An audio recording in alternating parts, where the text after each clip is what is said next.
Et vous allez le voir pour la première fois, avec une espèce d'angoisse au fond de vous, en vous disant, mais que vais-je lui dire? Vous savez, dans ces moments-là, ce ne sont pas toujours les paroles qui sont les plus importantes, mais des gestes. Vous lui prendrez la main.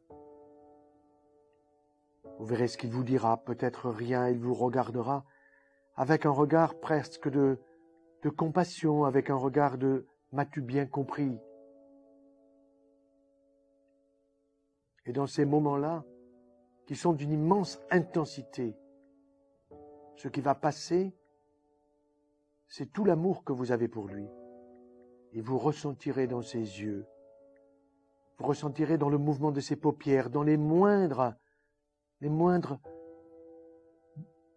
mouvements de son visage, vous ressentirez et vous vous comprendrez. Votre frère, il a besoin de vous, mais vous avez aussi besoin de lui. Parce que cette difficulté de vivre qui pousse à la tentative de suicide, est-ce que chacun d'entre nous n'avons pas parfois cette pensée? Est-ce que la pensée du suicide ne nous touche pas tous un jour ou l'autre lorsque nous ne sommes pas bien?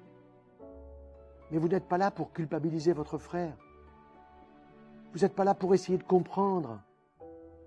Vous êtes là simplement pour lui dire, lui faire comprendre que vous l'aimez et qu'il va s'en sortir parce que vous allez le sauver en quelque sorte par ce premier contact puisqu'il n'a vu personne d'autre et que s'il a fait ça, c'est parce qu'il avait dans un moment de difficulté majeure perdu le sens de sa vie, pensant qu'il était seul sur la terre, que ça valait pas le coup d'être vivant, de vivre, eh bien vous allez tout doucement, par votre présence, même sans mots, avec des simples gestes, avec votre regard, avec vos yeux qui vont pénétrer son âme, vous allez l'aider à déculpabiliser, à retrouver le sens de sa vie.